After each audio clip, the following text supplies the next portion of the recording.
ऊपर कि turbo engines जो हैं, और आज आपको ये भी बताएंगे कि कौन कौन सी गाड़ी में अच्छे टर्बो आते हैं और कौन सा टर्बो इंजन आपको उठा लेना चाहिए और कौन सा अवॉइड करना चाहिए। बिल्कुल, हर टर्बो इंजन बढ़िया नहीं है भैया, ठीक है। तो चलो, तो दोस्तों स्वागत है आपका हमारे चैनल दक्ष अग्निहोत्री पे। मैं हूं नवनीत, ये है दक्ष, हम रखेंगे अपना पक्ष। तो दोस्तों आज का वीडियो है सिर्फ और सिर्फ टर्बो इंजन्स के बारे में, क्योंकि दोस्तों आज की डेट में लगभग हर गाड़ी में आपको टर्बो का ऑप्शन देखने को मिलता है। सेम गाड़ी में आपको दो इंजन देखने को मिलता है, एक नेचुरली एस्पिरेटेड, एक है जो है टर्बो इंजन। चाहे हम बात करें वो नीचे की सेगमेंट हो गई, मैग्नाइट से लेके क्रेटा या ऊपर जितनी भी सेगमेंट आती हैं, सबके अंदर आ रहे हैं टर्बो इंजन आते हैं। और लोगों की बहुत बड़ी कंफ्यूजन हो चुकी है यार, टर्बो खर्चा देता है, टर्बो महंगी पड़ती है गाड़ी, खर्चे, पेट्रोल, ये मेंटेनेंस। आज सारे मिथ आपके क्लियर करने के लिए हम आ गए हैं कि टर्बो गाड़ियां किनको लेनी है और किनको नहीं लेनी है, और इसका क्या ड्रॉबैक है और क्या इसकी मतलब प्रोज एंड कॉन्स हैं। तो शुरू करते हैं दोस्तों। टर्बो इंजन्स छोटी मशीन से बड़ी पावर निकालने का काम करता है। मतलब आप ये मानो 1000 सीसी का टर्बो इंजन एक 1500 सीसी नेचुरली एस्पिरेटेड के मुकाबले की पावर, या फिर एक 1800 सीसी नेचुरली एस्पिरेटेड इंजन तक जो है पावर जनरेट कर सकता है, उस लेवल का 1000 सीसी का टर्बो इंजन। तो क्या 1000 सीसी का टर्बो इंजन लेना चाहिए या नहीं लेना चाहिए? उसकी जगह हम 1500 सीसी का नेचुरली एस्पिरेटेड उठा लें। सबसे पहले हम शुरू करते हैं इसके पॉजिटिव से।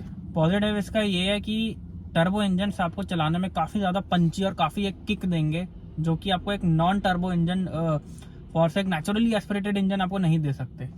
खासकर जब वो झटका देते हैं ना, जब पीछे की तरफ धकेलते हैं ना, जो किक आती है ना अंदर, गुदगुदी करता है भैया, नीचे से लेके ऊपर तक गुदगुदी उठती है इंसान के अंदर। टर्बो इंजन इतने मजेदार होते हैं चलाने में, फन टू ड्राइव होते हैं, ये बहुत बड़े पॉजिटिव्स हैं इसके अंदर। हाईवे के ऊपर लॉन्ग रूट पे नेचुरली एस्पिरेटेड इंजन से ज्यादा एवरेज भी देते हैं टर्बो इंजन जो है। ओवरटेक लेने में बहुत ही कन्वीनियंट रहते हैं अगर आपके पास टर्बो इंजन है, turbo power I. For example देखो, अगर तो आप सीधे हाईवे पे या एक्सप्रेस वे पे ओवरटेक कर रहे हो, फिर तो कोई भी गाड़ी ओवरटेक कर लेगी। लेकिन फॉर से अगर आप एक सिंगल रोड पे हो, जहाँ पे अगर आपका ओवरटेक टाइम पे नहीं हुआ, सिंगल रोड में क्या होता है, ओवरटेक करना एक फन नहीं होता, बस आपकी जरूरत बन जाती है कि सामने ट्रक चल रहा है, सामने से भी ट्रैफिक आ रहा है, आपको एकदम से ओवरटेक लेना पड़ रहा है, तो वहां पे टर्बो इंजन बहुत ही कारगर सिद्ध होते हैं। नहीं तो बहुत बारी हम ट्रकों के पीछे ही फंसे रहते हैं, 3-3, 4-4 ट्रक होते हैं। और भैया अगर अच्छा टर्बो इंजन है ना, तो 5-5, 6-6 गाड़ियों को, ट्रकों को इकट्ठे ओवरटेक लेने की क्षमता रखता है। आपके अंदर कॉन्फिडेंस बना रहता है कि मेरे पास सफिशिएंट पावरफुल इंजन है। बहुत सारे पॉजिटिव्स हैं टर्बो इंजन के, लेकिन नेगेटिव भी हैं भर भर के इसके अंदर। जिन लोगों को ड्राइविंग का बहुत कीड़ा है, यानी कि ड्राइविंग एंथुजियास्ट हैं जो लोग, उनको लेना ही सिर्फ टर्बो इंजन चाहिए। देखो दोस्तों, डीजल गाड़ियों में तो टर्बो आता ही है, लेकिन पेट्रोल गाड़ी हर कंपनी वाला टर्बो इंजन नहीं दे पाता ये बात। और डीजल गाड़ियों में खासियत ये होती है, तकरीबन सभी गाड़ियों के अंदर ट्विन टर्बो लगा होता है। अब आप पूछोगे ट्विन टर्बो किस लिए लगा होता है? ट्विन टर्बो इसलिए लगा होता है आरपीएम के लिए और एक हाई आरपीएम के लिए, कि आपको लो एंड पे जो है वो आपको लैग ना महसूस हो, और हाई आरपीएम पे आपको पिकअप में दिक्कत ना हो। और पेट्रोल गाड़ियों के अंदर सिंगल टर्बो आता, जो एक सर्टन आरपीएम पे जाके स्पूल अप होता है, उसके बाद आपको किक मिलती है। तो अब अगर हम बात करें कि टर्बो इंजन के कुछ नेगेटिव, अब हम बात करते हैं नेगेटिव पे। तो दोस्तों इसका नेगेटिव जो ये है कि टर्बो इंजन, सबसे पहले तो अगर हम शुरू से शुरू करें तो इनका जो नेगेटिव है वो है कि इनकी मेंटेनेंस थोड़ी महंगी पड़ती है, just like a diesel car.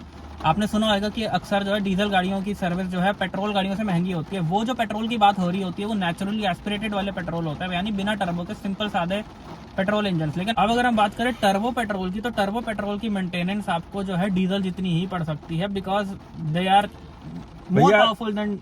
Powerful तो है ही है, ज्यादा कंपोनेंट्स, यानी कि कल को सर्विस में ज्यादा खर्चा। बिल्कुल, खर्चा सबसे बड़ी बात ये है। और दोस्तों टर्बो गाड़ियों के अंदर हाई ऑक्टेन फ्यूल ही डलवाना पड़ता है आपको, क्योंकि उसके अंदर इनिशियल लैग बहुत आता है। मैं बात कर रहा हूँ पेट्रोल टर्बोस की, कि जब तक वो स्पूल अप नहीं होता, 2000 आरपीएम तक नहीं जाता, तो गाड़ी बिल्कुल डेड सी लगती है। तो उसको लैग को खत्म करने के लिए और इंजन की अच्छी परफॉर्मेंस के लिए आपको हाई ऑक्टेन डलवाना पड़ेगा। और सब जानते हैं कि हाई ऑक्टेन थोड़ा सा नॉर्मल से महंगा आता है, तो खर्चे बढ़ते हैं, ना हर जगह मिलता है। दूसरा दोस्तों, हीट अप इश्यू होने के चांसेस बहुत ज्यादा होते हैं टर्बो गाड़ियों के अंदर, क्योंकि लोग मेंटेन नहीं करते हैं। आपको कूलेंट, इंजन ऑयल, इन सब चीजों का बहुत ज्यादा ध्यान रखना पड़ेगा as compare to a normal non turbo petrol car. बहुत ज्यादा ध्यान रखना पड़ेगा टर्बो पेट्रोल का। तो और भैया होता क्या है, टर्बो ये खराब कैसे होते हैं? खराब बहुत जल्दी होते हैं। अब आपको ना टेक्निकल टर्म समझा देते हैं। गाड़ी जब खड़ी कंडीशन में होती है तो हम लोग क्या करते हैं, कई लोगों की आदत होती है भैया, शुरू से ही जो पुराने चावल है ना, उनको आदत होती है कि गाड़ी में बैठ कर एक्सीलेटर दबाना, गाउं गाउं, मतलब गाड़ी में गाउं। बैठे, चाबी से स्टार्ट करा, रिवर्स गियर डाला और एकदम से निकाल ली। खाली निकाला नहीं, पहले भैया 4 बार एक्सीलेटर दबाते हैं। शुरू की पुरानी गाड़ियों की एक आदत लगी होती है, तो ये आदत को हटाना पड़ेगा अगर आपकी टर्बो गाड़ी है, नहीं तो टर्बो जाएगा फूक। पूछो कैसे? गाड़ी में यूं खड़ी है, स्ट्रेट पोजीशन में खड़ी है, पूरी रात से खड़ी है, तो जो इंजन ऑयल है वो नीचे बैठ जाता है गाड़ी का। बिल्कुल बिल्कुल। तो आइडलिंग करनी इसलिए जरूरी है, 1 से 2 मिनट आपको आइडलिंग करनी पड़ेगी। गाड़ी को स्टार्ट करके छेड़ाखानी नहीं करनी, चुप करके बैठ जाना है। आरपीएम के नीचे आने की आपको वेट करनी है। उसका रीजन बता रहे हैं आपको, जो आपको सुनने को नहीं मिलेगा कहीं पे भी। उसका रीजन ये है कि टर्बो 2000 आरपीएम पे स्पूल अप होता है, आपने एक्सीलेटर दिया तो वो फटाफट घूमने लग जाएगा, और उस तक ऑयल नहीं पहुंचा तो वो सूखा ही घूमने लग जाएगा। और जो ऑयल है उसको घूमने में कम से कम 25 से 30 सेकंड लगते हैं, और आपने टर्बो घुमा दिया यानी कि वो सूखा ही घूम गया।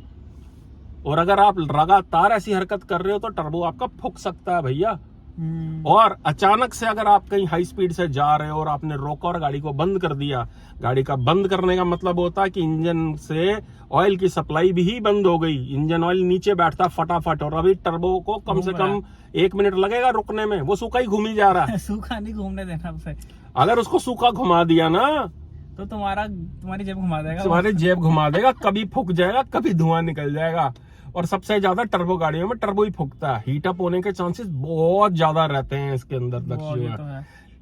तो ये दोस्तों कुछ पॉजिटिव्स एंड नेगेटिव्स हैं इनके। और देखो, टर्बो पावर को इंक्रीज करने के लिए चाहिए ही होता है, नहीं तो एक नेचुरल प्रोसेस से लीनियर पावर मिलती रहती है दक्ष। ये तो होता क्या है कि, लेकिन दोस्तों हम ना गलत टर्बो वाली गाड़ी खरीद लेते हैं। हम इतना छोटा इंजन खरीद लेते हैं, सही बात, जिससे कहीं ना कहीं छोटी मशीन बड़ा पावर का काम कर रही होती है।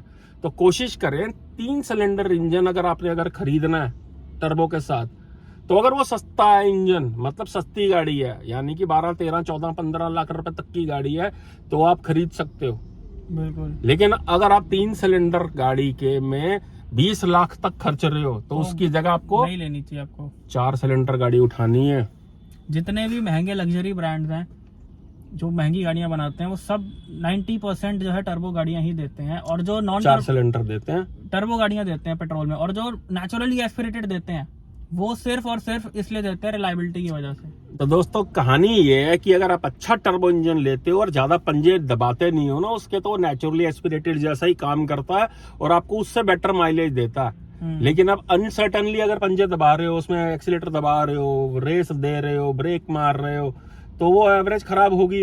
अदरवाइज नेचुरली एस्पिरेटेड से ज्यादा अच्छी माइलेज आपको एक टर्बो इंजन देता है। लेकिन अगर आपने एक अच्छा टर्बो खरीदा हुआ है, यानी कि 4 सिलेंडर खरीदा हुआ है, तो वो बहुत अच्छा रहेगा, रिलायबल भी रहेगा, परफॉर्मेंस भी देगा, माइलेज भी देगा। और अब बात करते हैं दोस्तों कि कौन कौन सी गाड़ियों के अंदर हमें टर्बो इंजन उठा लेना चाहिए और कौन कौन सी गाड़ियों में हमें अवॉइड कर देना चाहिए। बिल्कुल। देखो, अच्छे टर्बो इंजन जो हैं वो हैं फॉक्सवैगन के पास, स्कोडा के पास, होंडाई के पास। बिल्कुल दक्ष, नीचे की सेगमेंट में तो इन्हीं के पास, नीचे की सेगमेंट में अच्छे इंजन इनके पास है, चाहे इनके 3 सिलेंडर टर्बो हो गए या 4 सिलेंडर हो गए। हमारी रिकमेंडेशन है कि अगर आप 15 लाख से ऊपर खर्च रहे हो तो भैया कोशिश नहीं, आपने लेना ही 4 सिलेंडर इंजन है। किया की कैरेंस में है, वरना के अंदर है, अल्काजार के अंदर 4 सिलेंडर टर्बो इंजन है, टाइगोन, कुशाक, वर्टिस, सलाविया में 4 सिलेंडर टर्बो इंजन हैं।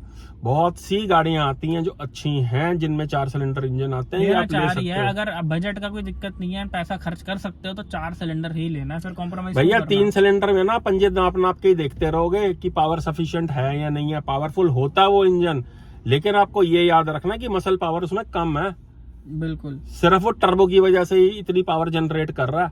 3 सिलेंडर इंजन भी अच्छा है, लेकिन एज वी सेड की बजट पे डिपेंड करता है। अगर आपका बजट 10 लाख का आपका बजट, तो फिर तो obviously बिल्कुल ले लो यार। 10 से मतलब 10 लाख से लेके 15 लाख तक अगर आप 3 सिलेंडर भी लेना चाहते हो तो ले सकते हो। लेकिन लोग गलती करते हैं यार, टॉप एंड मॉडल खरीद लेते हैं 1 लीटर के, जो 20-20 लाख रुपए तक पहुंच चुके हुए हैं। वो चीज नहीं करनी चाहिए। उससे बेटर मिड वेरिएंट के अंदर आप 1.5 के अंदर यानी कि 1500 सीसी 4 सिलेंडर टर्बो खरीदो। सही बात है। वो आपको नेचुरली एस्पिरेटेड इंजन वाला काम भी देगा। अगर आप लो आरपीएम पे चलाओगे तो लैग भी ना के बराबर आएगा, और अगर आप हाई आरपीएम पे चलाओगे तो भैया जो गुदगुदी आपको 4 सिलेंडर टर्बो दे सकता है ना, ड्राइविंग की जो खुजली शांत करता है ना, वो नेचुरली एस्पिरेटेड इंजन नहीं कर सकता, वो टर्बो इंजन ही कर सकता है। अगर हम बात करें रिलायबिलिटी की, टर्बो इंजन की, लॉन्ग टर्म की, तो दोस्तों लॉन्ग टर्म जितना रिलायबल एक नेचुरली एस्पिरेटेड इंजन रहता है, उतना रिलायबल एक टर्बो इंजन नहीं रह सकता। बताया ना आपको, वेयर एंड टियर ज्यादा होंगे, जो घोड़ा ज्यादा भागेगा भैया उसको चोट भी लगेगी। इस कंडीशन में आपने करना ये है कि जब तक आपकी कंपनी, जिस कंपनी की आप गाड़ी ले रहे हो, वो मैक्सिमम जितनी आपको वारंटी दे सकती है या देती है, वो मतलब 5 साल, 6 साल, 7 साल, 8 साल, जितनी भी मैक्सिमम मिलती है ना, आपने वो लेनी है टर्बो गाड़ी के साथ साथ जो है।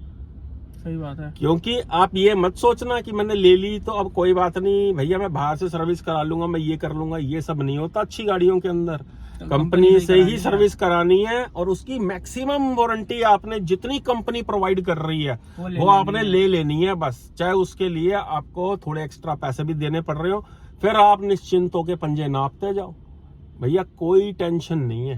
अगर आपने एक्सटेंडेड वारंटी ले रखी है तो। सही बात है। टर्बो गाड़ी लेनी है तो एक्सटेंडेड वारंटी मैक्सिमम लेनी है, और पेट्रोल मिनिमम 95 ऑक्टेन डलवाना आपने। ठीक है। अब कौन कौन सी गाड़ियां अवॉइड कर देनी चाहिए दोस्तों? तो 3 सिलेंडर गाड़ियां जो सस्ती हैं टर्बो के साथ, वो आप अवॉइड कर दो तो ज्यादा बेटर है। उससे बेटर आप नेचुरली एस्पिरेटेड इंजन ले लो। 3 सिलेंडर 1 लीटर लेना है तो आप सिर्फ फॉक्सवैगन एंड हुंडई पे ट्रस्ट करना, निसान वगैरह पे मत ही करना तो ज्यादा बेहतर है, क्योंकि उनका जो नेचुरली एस्पिरेटेड इंजन भी आ रहा है, वो भी लस्सी है मैग्नाइट में, वो भी कोई बहुत बहुत लस्सी बढ़िया इंजन है इंजन वो। नहीं है। 1000 सीसी का इंजन है 3 सिलेंडर में। तो अगर टर्बो ले रहे हो, 10-12 लाख का बजट है, तो कोशिश करो हुंडई लो। यार देखो, अगर सस्ते बजट में लेनी है तो आप नेक्सॉन का भी टर्बो ले सकते हो, XUV 300 का 3 सिलेंडर टर्बो ले सकते हो। ठीक है, बजट के अंदर 1.2 हो गया वो, 1.2 हो गया टर्बो, अच्छी गाड़ी लेकिन है 3 सिलेंडर ही वो। अच्छी गाड़ी है वो, ले सकते हो आप सस्ते में। लेकिन ये मत करना यार कि टॉप एंड मॉडल उठा रहे हो जो 17-17 लाख पहुंच चुके हैं ट्रांसमिशन के चक्कर में। और मैं आपको ये अपने एक्सपीरियंस से बताना चाहूंगा दोस्तों कि टर्बो गाड़ी आपको, पावरफुल गाड़ी आपको बचाती है, मरवाती नहीं है। आप ऐसी सिचुएशन से निकल जाते हो टर्बो गाड़ी होने से। ये एक एक्स्ट्रा समझ लो कि आपका बैंक बैलेंस है गाड़ी के अंदर। आपके पास एक एक्स्ट्रा पावर है जो कभी भी काम आएगी आपको। 90% यार लोग टर्बो रेंज के नीचे ही रखते हैं एवरेज के चक्कर में गाड़ी को, लेकिन भैया जब जरूरत पड़ती है ना, हम भी कौन सा पूरा टाइम ही 5-5 हजार आरपीएम तक खींच रहे होते हैं। अब यार कहावत ये है, अगर हथियार का लाइसेंस ले लोगे ना, हथियार चल ही जाएगा। तो टर्बो गाड़ी अगर ली है ना बंदा, दक्ष चला ही देगा उसको, पंजा दवाई देता। तो ये पावर है, बस इसका मिसयूज नहीं करना। ये आपको प्रोटेक्ट करने के लिए, ये पावर आपको एक्स्ट्रा फील देने के लिए है पावर। तो जो टर्बो इंजन लेना चाहते हैं निश्चिंतों के लिए, लेकिन एक्सटेंडेड वारंटी जरूर ले लें टर्बो इंजन के साथ, क्योंकि वियर एंड टियर और इन फ्यूचर खर्चा आने के चांसेस ज्यादा हैं। लेकिन भैया इतनी दूर की नहीं सोचो, मजा आज लेना है आपने। मेंटेन करोगे तो खर्चा नहीं आएगा, अगर नॉर्मली मेंटेन नहीं करोगे तो खर्चा आएगा ही आएगा। बिल्कुल आएगा ही आएगा। तो दोस्तों यही थी टर्बो इंजन के ऊपर वीडियो। और किस किस के पास कौन कौन सी टर्बो गाड़ी है वो नीचे कमेंट में जरा बता दे। आपके पास कौन सी गाड़ी है, कौन सा इंजन है, कौन से साल की है, हमें कमेंट में जरूर बताओ, हम भी जानना चाहेंगे। और कौन कौन सी गाड़ी प्लान कर रहे हो, अगर कोई कंफ्यूजन है तो नीचे हमारा ये नंबर आ रहा है, आप हमारे साथ डिस्कस कर सकते हो, व्हाट्सएप पे हमको मैसेज कर सकते हो, प्रायोरिटी कॉल पे जुड़ सकते हो। और साथ ही साथ अगर आप अपनी गाड़ी का ऑनरशिप रिव्यू हमारे साथ शेयर करना चाहते हो हमारे चैनल पे, तो आप इस नंबर पे कांटेक्ट कर सकते हो। दिल्ली NCR में आप रहते हो तो आप हमारे साथ जुड़ सकते हो। तो यही था दोस्तों आज का वीडियो। आई होप आपको वीडियो बहुत पसंद आया। मिलते हैं नेक्स्ट वीडियो में। Thank you so much.